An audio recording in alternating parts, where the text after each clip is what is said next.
तो आखिरकार आ ही गया गर्म क्षेत्रों में लगने वाले सेब के पौधों को लगाने का समय। जी हाँ दोस्तों, बिल्कुल सही सुन रहे हैं आप। जितने भी हॉट क्लाइमेट एप्पल वैरायटीज़ हैं उनको लगाने का समय आ चुका है। और सिर्फ एप्पल ही नहीं, एप्पल के साथ साथ एप्पल, परसिमन, पीच, एप्रिकॉट, ये सारे जो भी लो चिलिंग वैरायटीज़ हैं इन सभी को लगाने का समय आ चुका है। नमस्कार, आदाब, सत श्री अकाल किसान भाइयों, मैं हूँ राहुल और आप सभी का स्वागत करता हूँ आपका अपना YouTube channel Amazing Farming Tech with Rahul में। किसान भाइयों, अब आज हम आपको पूरी जानकारी देंगे कि आपको किससे पौधे लेने हैं और किससे पौधे नहीं लेने हैं। साथ ही आपको कौन कौन से वैरायटी के पौधे लेने हैं, कौन कौन से वैरायटी के पौधे सेब के नहीं लेने हैं। ठीक है, इन सारी चीज़ों के बारे में विस्तार से चर्चा करेंगे, तो शुरू से अंत तक बने रहें।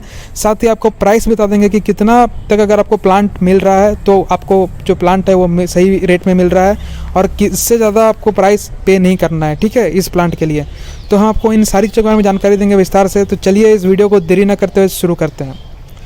सबसे पहला क्वेश्चन है और सबसे पहला हमारा उत्तर यही है कि दोस्तों सेब का पौधा हम खरीदें कहाँ से। ठीक है, तो सेब का पौधा आप उसी से खरीदें जिसके पास, सबसे पहले तो उसको आपको ये देखना है उस आदमी से कि उसको सेब के पौधे के बारे में पूरी जानकारी हो, उसको रूट स्टॉक के बारे में पूरी जानकारी हो और उसको लो चिल हाई चिल क्या होता है तो उन सभी चीज़ों के बारे में उसको पूरी जानकारी हो। साथ ही मिट्टी के बारे में जानकारी हो कि पीएच कितना होना चाहिए। ठीक है, आपको सीधा सीधी अगर जनरलाइज करते हैं हम तो आपको ऐसे इंसान से, ऐसे आदमी से पौधे लेने हैं जिसके पास एप्पल फार्मिंग के ऊपर पूरी नॉलेज हो। साथ ही उसने पूर्व में एप्पल फार्मिंग करके आपको दिखा रखा हो कि उसके वहाँ पर कैसे फ्रूट्स लगे हैं और उसने क्या क्या किया है।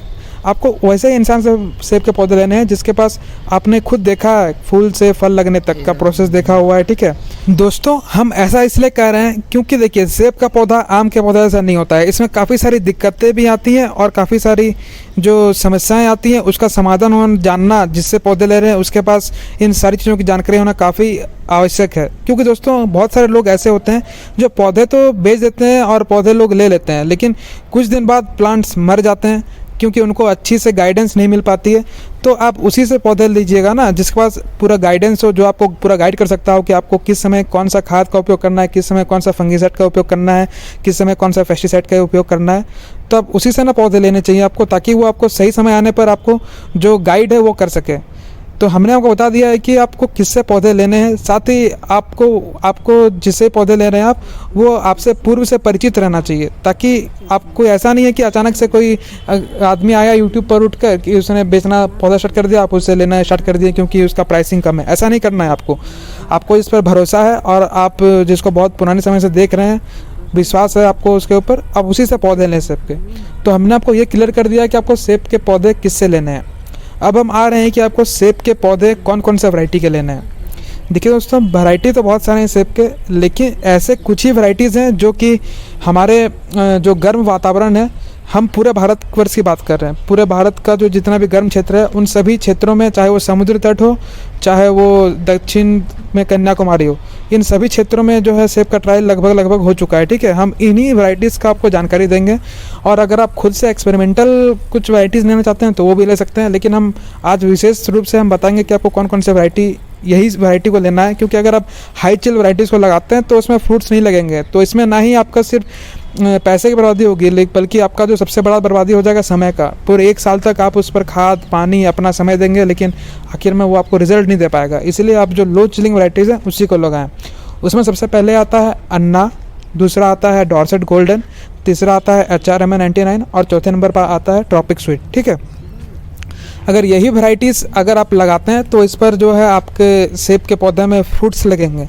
अगर आप बाकी कोई अन्य वैरायटीज़ लगा रहे हैं तो उस पर अभी तक कहीं कहीं पर फ्रूट्स आए हैं, वो अलग बात है। लेकिन अगर जब तक हम जनरलाइज नहीं कर पाते हैं उस चीज़ को, तब तक हम उसको पूरी तरीके से नहीं बोल सकते हैं। हाँ, अगर आपको इच्छा है तो कुछ प्लांट आप ले सकते हैं, लेकिन मैं ज़्यादा एम्फसाइज़ करूँगा, ज़्यादा जोर दूंगा आपको इन्हीं 4 वैरायटीज़ के ऊपर। ठीक है, और बाकी अन्य वैरायटीज़ के बारे में मैं बात नहीं करना चाहूँगा, क्योंकि बहुत लोग ऐसे हैं जो कमर्शियली लगाना चाहते हैं, तो वे इन्हीं 4 वैरायटीज़ के ऊपर फोकस करें, जिसमें ट्रॉपिक स्वीट जो वैरायटी है उसकी मिठास सबसे ज़्यादा मानी जाती है इन सभी 4 वैरायटीज़ में।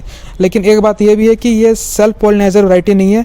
आप सिर्फ ट्रॉपिक स्वीट की वैरायटी को नहीं लगा सकते हैं, आपको लगाना है तो ट्रॉपिक स्वीट के साथ अन्ना या डॉर्सेट आपको लगाना ही पड़ेगा, क्योंकि यह सेल्फ पोलिनेटेड वैरायटी नहीं है।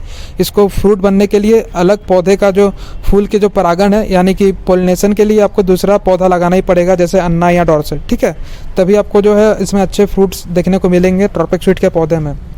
तो दोस्तों हमने बता दिया है कि आपको कौन कौन से पौधे लगाने हैं अपने गर्म क्षेत्रों के लिए, चाहे वो कोई भी हाइट हो, कोई मैटर नहीं करता, चाहे वो समुद्र किनारे ही क्यों ना लगा रहे हो। लेकिन हाँ, समुद्र किनारे में आपका जो पीएच है थोड़ा सा उसका दिक्कत आ सकता है, तो उसके लिए आपको लेना पड़ेगा रूट स्टॉक, ऐसा रूट स्टॉक जो कि उस मिट्टी में, उस वातावरण में अच्छी प्रकार से ढल सके। तो जैसा कि मैंने आपको पहले भी कहा था कि ऐसे इंसान से आपको पौधे लेने हैं जिसके पास रूट स्टॉक और एप्पल फार्मिंग पूर्व से ही उसके पास अच्छी जानकारी हो, और वो आपको लगता है कि वो जो है आपको समय समय पर जब भी आपको ज़रूरत होगी तो आपको जानकारी दे सकता है, समय दे सकता है आपको निकाल करके अपना, तो उसी से आप पौधे ले सकते, ठीक है। तो हमने दो चीज़ें बात कर दी कि पौधा आपको लेने किससे हैं और कौन कौन से वैरायटीज़ के पौधे खरीदने हैं आपको इस बार, ठीक है। अब हम बातें हैं कि प्राइसिंग क्या होनी चाहिए।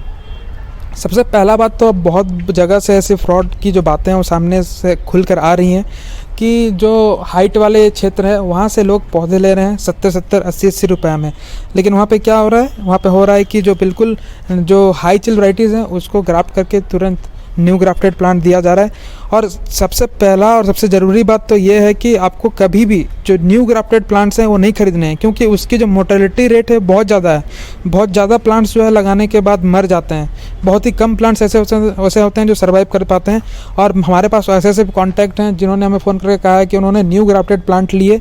ये न्यू ग्राफ्टेड प्लांट यानी कि जिस पर पन्नी लगी हो, ठीक है, मतलब वो ग्राफ्ट जो है वो पूरी तरीके से बस नया चिपका करके उसको दे दिया जाता है, भेज दिया जाता है। तो क्या होता है कि जो कुरियर में आता है वो तो प्लांट काफ़ी बार गिरते फड़कते रहते हैं। अगर आप सिंपल एक ही जगह पे रहते तो बात अलग है, लेकिन कुरियर में आता है तो प्लांट काफ़ी जगह गिरते उठते रहते हैं, ठीक है। तो इसमें जो है ग्राफ्टिंग हिल जाता है, तो जिस कारण से प्लांट का जो ग्राफ्टिंग पॉइंट है वो जुड़ नहीं पाता है, और आप लगाते हैं तो सिर्फ जो नीचे का रूट स्टॉक होता है, सीडलिंग रूट स्टॉक या सर्टिफाइड रूट स्टॉक जो भी रहता है, सिर्फ वही चलता है। और जो आपका जो वैरायटी का जो पौधा वो फल देना था वो पौधा आपका मर जाता है, ऊपर वाला भाग, और जो नीचे का भाग है उसमें आपको फ्रूटिंग नहीं देखने को मिलेगी, ठीक है। तो आपको ये क्लियर हो गया होगा कि आपको किस टाइप के पौधे लेने हैं। आपको न्यू ग्राफ्टेड पौधे कभी नहीं लेने हैं, हमेशा आपको 1 या 2 साल पुराने पौधे ही लेने हैं। और साथ ही एक बात हम ये भी बताना चाहेंगे कि ज़्यादातर जो प्लांट मिलेंगे आपको वो 1 या 2 साल पुराने ही प्लांट मिलेंगे, उससे ज़्यादा पुराने प्लांट की आप जो चाहत ना रखें, क्योंकि जो 1 साल पुराने ग्राफ्टेड प्लांट होते हैं वो काफ़ी अच्छे प्लांट की ग्रोथ अच्छी होती है, और उसको बहुत लोग का डिमांड रहता है कि 5-5, 6-6 फुट हाइट में प्लांट खरीदें।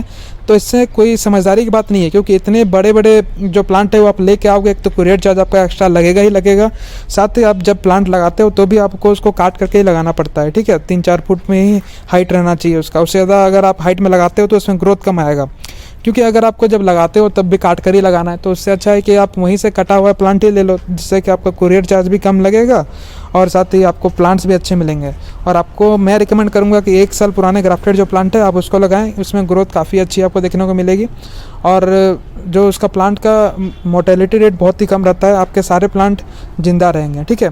और मैंने आपको ये भी बता दिया है कि आपको रूट स्टॉक पर ध्यान बहुत देना है, क्योंकि रूट स्टॉक बहुत बड़ा चीज़ है कि आपको कौन सा रूट स्टॉक ले रहे हैं बहुत ज़्यादा डिपेंड करता है। सीडलिंग रूट स्टॉक ले रहे हैं या सर्टिफाइड रूट स्टॉक ले रहे हैं, जैसे कि M9, M7, M111, ये आपके ऊपर निर्भर करता है। क्योंकि देखिए आप किस प्रकार से मैनेज कर पाएंगे अपने पौधों को, उस हिसाब से आप रूट स्टॉक का चुनाव करें, और आपका क्षेत्र किस प्रकार का है उस हिसाब से जो क्षेत्र आप रूट स्टॉक है उसको चुनाव करें। हमारे अगली वीडियो रूट स्टॉक पर ही आएगी कि आपको कौन से हाइट के लिए कौन सा रूट स्टॉक लगाएंगे तो वो आपके लिए अच्छा रहेगा, कौन सी मिट्टी के लिए कौन सा रूट स्टॉक ज़्यादा अच्छा है, उस हिसाब से आप रूट स्टॉक का भी चुनाव कर सकते हैं। अगर आपको वीडियो चाहिए तो कमेंट में ज़रूर बताएं कि हाँ हमें एक वीडियो बनाएं आपकी रूट स्टॉक कौन सा मिट्टी के लिए ज़्यादा अच्छा रहता है, तो हम उस पर भी एक वीडियो बना देंगे आपके लिए। अगर आप कमेंट सेक्शन में हमें कमेंट करोगे तभी, अगर कमेंट नहीं करते हो तो हमको लगेगा कि आपको ज़रूरत ही नहीं है। चलिए दोस्तों, अब आगे बढ़ते हैं और बात करते हैं प्राइसिंग की। तो सबसे पहले आपको ध्यान रखना है कि जो 1 साल पुराना ग्राफ्टेड प्लांट है, अगर सीडलिंग रूट स्टॉक है तो वो आपको 100 रुपया से कम में नहीं मिलेगा, क्योंकि आपको ही पता होना चाहिए कि उसका रखने का ही खर्चा इतना ज़्यादा बढ़ जाता है, तो आपको इतना कम में प्लांट कैसे मिलेगा। 1 साल तक उसको खाद पानी देना है, उसको पूरा मेंटेन करना है, ठीक है। तो आपको जो सीडलिंग रूट स्टॉक का पौधा होता है वो आपको मिनिमम 100 रुपया या उससे ऊपर ही रेट में आपको प्लांट्स मिलेंगे, तो आप तो ये देख लेना। और जो टिश्यू कल्चर के प्लांट्स हैं वो आपको मिनिमम 300 रुपीज़ देखने को मिलेंगे कि मिनिमम वहाँ से आपको जो प्राइसिंग है वो चालू होता है।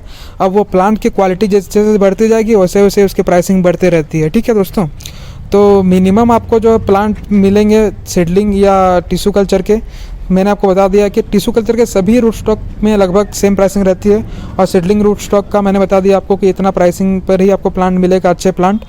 तो दोस्तों हमने आशा करते हैं कि आपको सारी चीज़ों को आपको जानकारी देने की कोशिश की है। और पीच प्लम में भी कौन कौन सी अच्छी वैराइटीज़ है लो हाइट के लिए, तो उसके बारे में भी जानकारी देंगे आपको अगले वीडियोज़ में। ठीक है, फिर भी अगर आपको कोई डाउट रहता है तो कमेंट सेक्शन में ज़रूर पूछ सकते हैं आप, हम उसका जवाब भी देंगे, वो कमेंट सेक्शन में जवाब दे देंगे आपको। ठीक है, जय जवान जय किसान जय हिंद। मिलते हैं अगली वीडियो पर अन्य इन्फॉर्मेटिव जानकारियों के साथ। धन्यवाद। एक चीज़ और है कि दोस्तों बहुत लोग जो फर्स्ट टाइम सेब का पौधा लगाएंगे तो उनको डाउट रहता है कि ये पौधा ऐसा क्यों आता है, यानी कि उसमें कोई पत्ते रहते नहीं है, उसमें ना ही मिट्टी रहता है, सिर्फ जड़ के साथ उसको भेजा जाता है। ठीक है, तो आप ऐसा ना समझें कि आपके साथ फ्रॉड हो गया है, क्योंकि सेब का पौधा इसी प्रकार ही रहता है, इसमें कोई मिट्टी नहीं रहता है, ये सिर्फ जड़ों के साथ इसको भेजा जाता है, कोकोपीट वगैरह कुरियर में देकर उसको भेज दिया जाता है। तो अभी सेब के जो प्लांट मिलेंगे आपको वो इसी साइज या इसी शेप में मिलेंगे आपको। ठीक है, इसी अवस्था में प्लांट मिलते हैं, प्लांट डोरमेंसी अवस्था में रहता है, तो इसीलिए आप निश्चिंत होकर प्लांट को लगा सकते हैं, वो प्लांट मरता नहीं है। वो आप जब एक महीना तक भी हमने लगा कर देखा है कि ऐसे ही रखा हुआ है, हमने कोकोपीट दे करके उसको फिर लगाया तो वो प्लांट फिर अच्छा चलना शुरू कर दिया। तो दोस्तों उसके ऊपर आप निश्चिंत रह सकते हैं। ठीक है।